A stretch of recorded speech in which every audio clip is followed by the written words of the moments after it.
नमस्कार दोस्तों। आप देख रहे हैं स्टडी विद प्रेम और मैं हूं आपका प्रेम।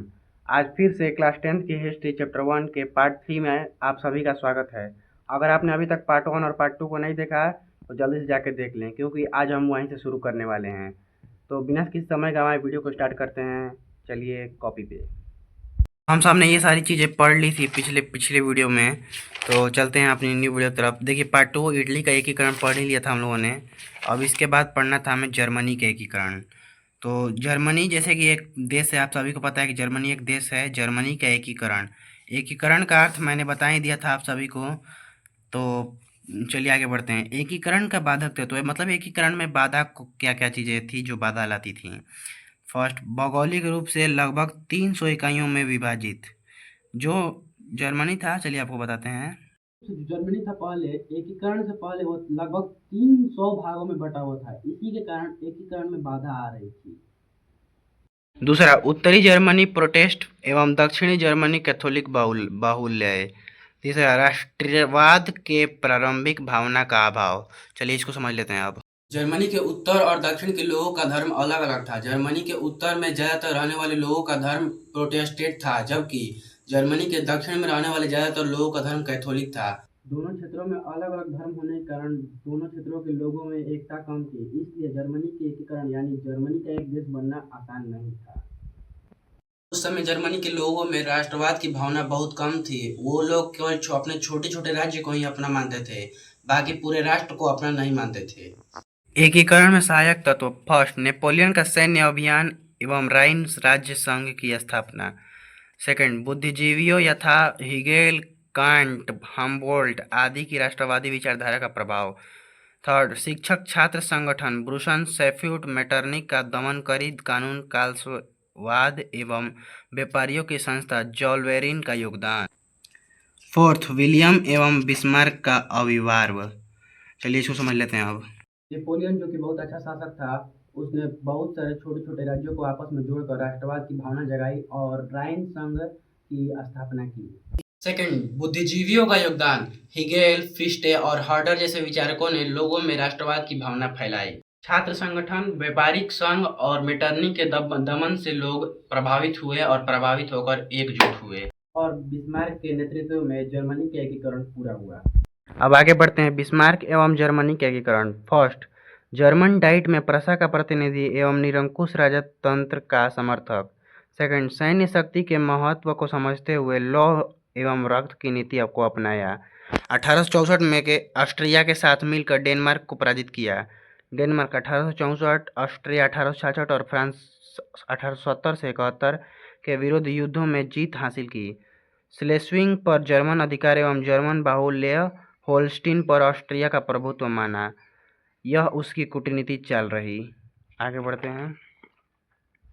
होल्स्टीन की जर्मन आबादी को भड़काकर ऑस्ट्रिया के विरुद्ध युद्ध के माहौल का निर्माण किया। 1866 के सेडेवा के युद्ध में ऑस्ट्रिया की पराजय तथा प्रशा से ऑस्ट्रिया का प्रभुत्व समाप्त।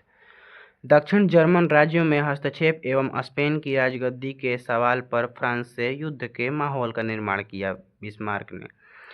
नेपोलियन थर्ड द्वारा 9 जून 1870 को प्रशा पर आक्रमण, लेकिन सेडोन के युद्ध में फ्रांस की पराजय। लास्ट, 18 मई 1971 को फ्रांस के साथ फ्रैंकफर्ट की संधि के बाद जर्मनी का एकीकरण पूरी तरह से पूरा हुआ। अब इसके बाद हम लोग पढ़ेंगे 1789 की फ्रांसीसी क्रांति। चलिए उस पढ़ने से पहले इसको समझ लेते हैं। बिस्मार्क प्रशा का प्रधानमंत्री था और वो निरंकुश राजतंत्र का समर्थक भी था, मतलब वह राजा की शक्ति को हमेशा मजबूत रखना चाहता था।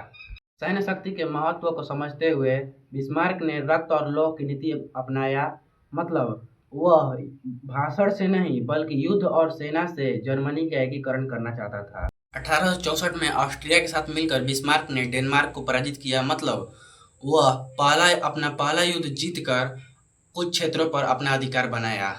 डेनमार्क 1864, ऑस्ट्रिया 1866 और फ्रांस 1870 से 71 के विरुद्ध युद्ध में बिस्मार्क ने जीत हासिल की। स्लेस्विंग जर्मनी को और होल्स्टीन ऑस्ट्रिया को मिला, मतलब इन दोनों ने जीते हुए क्षेत्र को आपस में बांट लिया। यह बिस्मार्क की सबसे बड़ी कूटनीति चाल रही। होलस्टीन में जो जर्मनी के लोग रहते थे, बिस्मार्क ने उनको भड़काकर ऑस्ट्रिया के खिलाफ लड़ाई लड़ने की भावना जगाई। 1866 के सेडोवा के युद्ध में ऑस्ट्रिया की हार हुई, जिससे ऑस्ट्रिया ने अपना अधिकार प्रसा पे बनाए हुए था। ऑस्ट्रिया जो बहुत महान देश है, वो वाले प्रसा पर अपना अधिकार बनाए हुआ था, जो हारने के बाद उसका अधिकार समाप्त हो गया। राज्यों में हस्तक्षेप एवं स्पेन की राजगद्दी के सवाल पर फ्रांस से युद्ध का माहौल निर्माण हुआ। नेपोलियन थर्ड ने 9 जून 1870 में फ्रांस पर आक्रमण किया, लेकिन सेडोन के युद्ध में फ्रांस की हार हुई और नेपोलियन को बंदी बनाकर एक सेंट हेलेना नामक द्वीप पर नेपोलियन को छोड़ दिया गया और लगभग 6 वर्षों बाद 1800 कुछ में नेपोलियन की मृत्यु हो गई। 18 जनवरी 1871 में वर्साई के वर्साई एक महल था, जो कि वर्साई के महल में जर्मनी साम्राज्य की घोषणा हुई। मतलब अब जर्मनी पूरी तरह से एकीकरण जर्मनी का पूरा हो चुका था और वहाँ का प्रथम शासक यानी सम्राट विलियम प्रथम बना। इसी के साथ जर्मनी का एकीकरण पूरा हुआ। इसी के साथ हमने जर्मनी के एकीकरण भी पूरा कर लिया, क्योंकि एकीकरण में बाधक तत्व जो बाधा लाता था उसको भी हमने देख ही लिया। और एकीकरण में सहायक तत्व जो सहायता किया था जिसने जिसने उसके बारे में पढ़ ही लिया हम लोगों ने। बिस्मार्क जो कि जर्मनी के एकीकरण का मसीहा था, बहुत ही बड़ा भूमिका था इसका जर्मनी के एकीकरण को पूरा करने में। इसके बारे में हम लोगों ने पढ़ ही लिया, जर्मनी के एकीकरण का पूरा पढ़ ही लिया इसके बारे में। अब हम लोग अगली वीडियो में 1789 के फ्रांस की क्रांति के बारे में पढ़ेंगे और इसी के साथ फ्रांस की क्रांति को भी समाप्त करेंगे। फिर इसके बाद मेन वीवीआई टॉपिक है कल के वीडियो को जरूर देखें, क्योंकि कल का वीडियो बहुत ही वेरी इंपॉर्टेंट है।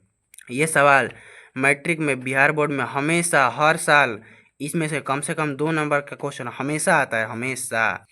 लेकिन मैं एक चीज़ बताना आपको चाहूँगा कि मतलब जो यहाँ पे एकीकरण में सहायक तो इसको याद करके ट्रिक बता देता हूँ, रुकिए आप सब। तो देखिए इसको ये इतना सारा है, लेकिन इसको याद करेंगे। ट्रिक है 9 ब 6 बी।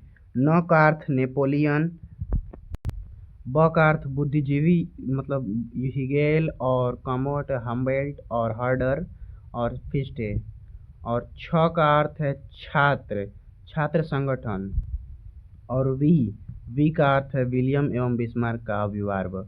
इसी तरीके से हम लोगों ने ट्रिक बता दिया आप लोगों को याद करने की। अब देखिए आप सबको एक और ट्रिक याद करवाते हैं। बिस्मार्क ने किन देशों के साथ कब युद्ध किया, इसको याद करने के लिए भी एक ट्रिक है। डे से डेनमार्क जो कि 1864 में युद्ध हुआ था। ऑ से ऑस्ट्रिया का युद्ध 1866 ईस्वी में हुआ था। फ्रा से समझ सकते हैं आप सब फ्रांस, जिसका युद्ध 1870 से 1871 तक चला था। इसी के साथ जर्मनी का एकीकरण पूरा कंप्लीट। तो दोस्तों आज की इस वीडियो में हमने जर्मनी के एकीकरण के बारे में बहुत ही अच्छे तरीके से जानकारी पा ली। अगर आपको वीडियो समझ में आया हो तो इसे अपने दोस्तों के पास ज़रूर शेयर करें, कि ताकि वो लोग भी पढ़ के आगे बढ़ सकें। और आपको इस टॉपिक से रिलेटेड कोई भी क्वेश्चन पूछना हो तो आप कमेंट बॉक्स में पूछ सकते हैं। अगला वीडियो यानी पार्ट 4 फ्रांस की क्रांति पे आने वाला है। फ्रांस की क्रांति 3 हुई थी, 1830 में, 1848 में, और एक याद नहीं आ रहा भाई। 3 क्रांति हुई थी, तीनों क्रांति को कल पढ़ लेंगे हम लोग, फ्रांस की क्रांति को पूरा कर लेंगे। और भी कुछ महत्वपूर्ण टॉपिक्स बचे होंगे तो उनको भी उसी वीडियो में कंप्लीट कर लिया जाएगा। तब तक के लिए धन्यवाद। Thanks for watching.